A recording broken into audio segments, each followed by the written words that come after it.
Okay, let's take a look at that. Let's go back. Pass, run down court. You get all the way to your spot. You remember that then you're supposed to be back at the top of the key to help set that pick and roll. All right, so this is what we talked about in practice. I want you, instead of running all the way down the court, stay with him so that way you can get straight to your pick. Because as you saw, number 21 didn't leave the top of the key. He stayed right there. Let's watch number 21, see what he does. Because he's covering the point guard. He doesn't leave his spot. So right here at this moment is where you should be setting your pick. As soon as he crosses this line, just like we practiced with Levi, you want to set that pick right now. Whether it's the left or the right, doesn't make a difference. Because if this guy comes to help on this side, number 30 is going to be open.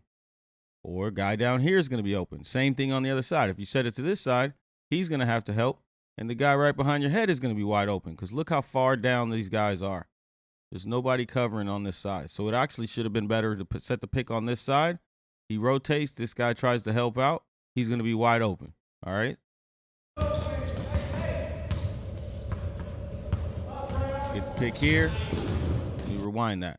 Now, when you set your screen, your point guard wants to lead right into it. So you set it up. You set up the pick and roll. All right. Here, he set up the pick and roll, and I think that's why we missed him. All right. So make sure that you get down there fast enough so you can beat him. Okay. Look at your positioning. You're leaning into him.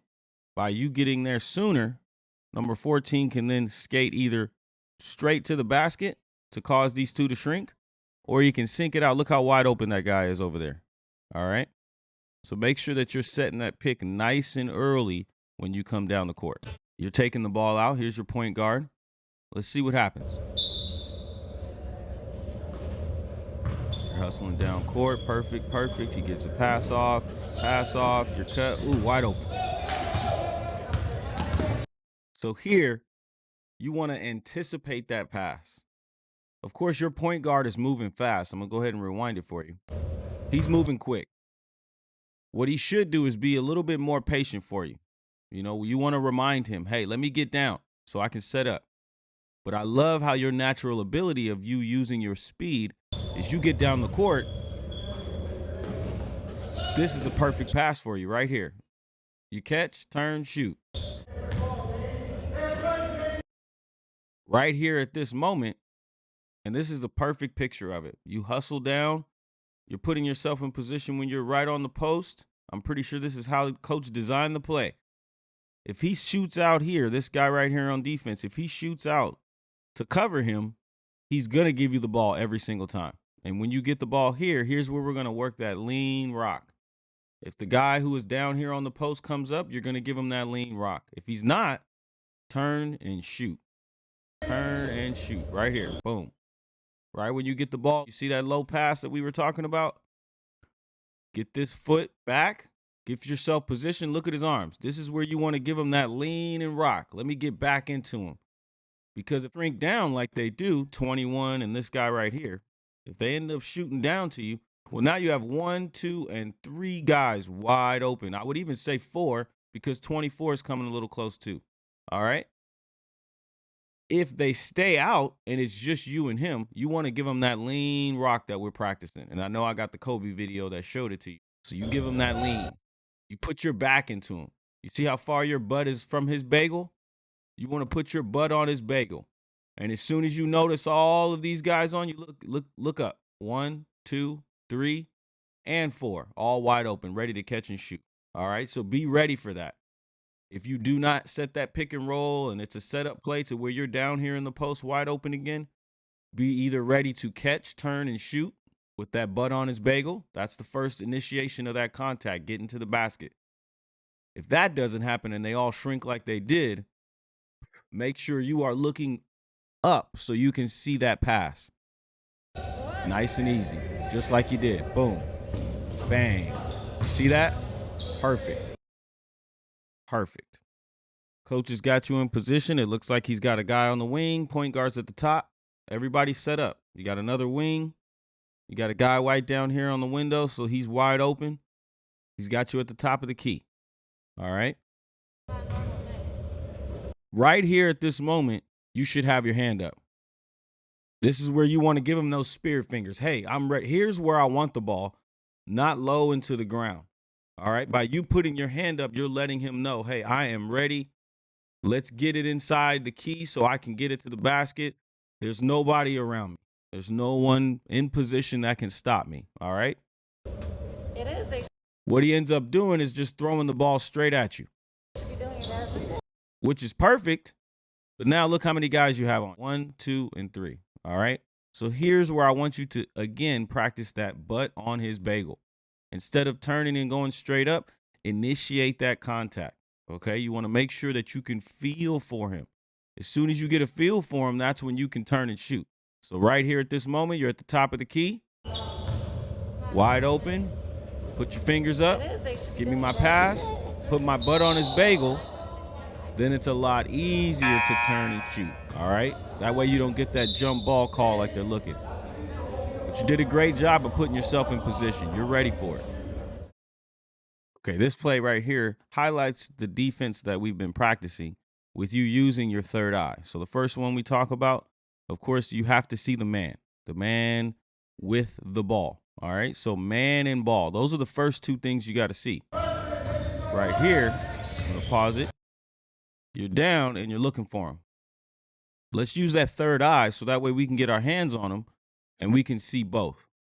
I know you want to stay in front of him so you can stay right inside the key just in case he drives down. You get a good block, but you want to use that third eye so that way you can have your eyes on him at all times. Now watch your goes left, goes right. Still looking for him. You're still looking for him. But this is your block right here. Immediately, if you have your hands on him, and I'm going to show you, we're going to rewind that. We're going to rewind it to about right here. I'm going to pause it at the moment that you start looking around. Instead of looking around and having your hands on him, your natural ability can stop this drive from right here immediately. At this moment, if you have your hands on him and you see that he's way over here, just like we practice and you're not leaving that area, I mean, you want it, like I tell you all the time, you want him to shoot this three. Chances are he's not going to make it if you get back on him. But if I'm staying right here and I have at least my hands on him and I'm not looking for him, I know I can see the man and the ball is coming. This gives you opportunity to step up. Look where your eyes are, on your man and not the ball. All right. So use your hands as your third eye. So it makes it a lot easier for you to see the ball at the same time. That's how you see the man and the ball at all times.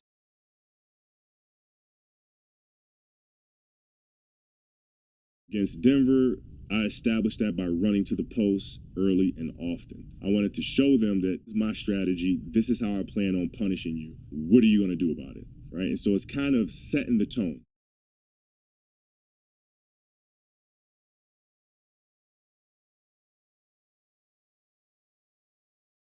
Be crystal clear.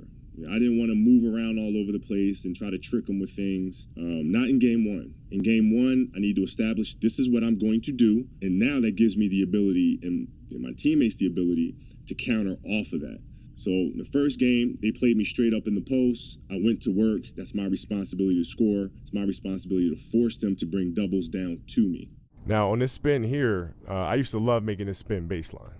What I would do is I'd wait until I get that forearm.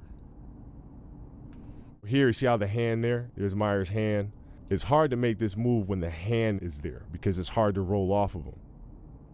So what I would like to do is I try to, what I would call break that. So you bump into them hard enough where they feel like just putting the hand on the small of your back is not enough to keep you from the paint. And therefore they got to go to the forearm. And now when they go to the forearm, you can just roll right off of them because you use the left elbow to kind of hook that defensive player as you pirouette around them. Just like that. The hand, Myers can keep his space and slide and recover. I mean, this is like complicated stuff, and this is stuff that is hard to see during the game, but in studying film, these are the things that I would watch for, and these are the things that I would see. And then it becomes about communicating to your teammates how to cut teams apart in this manner. So when the screen roll takes place here, he's got Jimmy on his back here. He's got to keep him there. Just keep him on your back. Keep him on your back right here. Do the work here. And now what happens if he hits Ben? Now Ben can hit Embiid here. And now you got to lay up at the rim.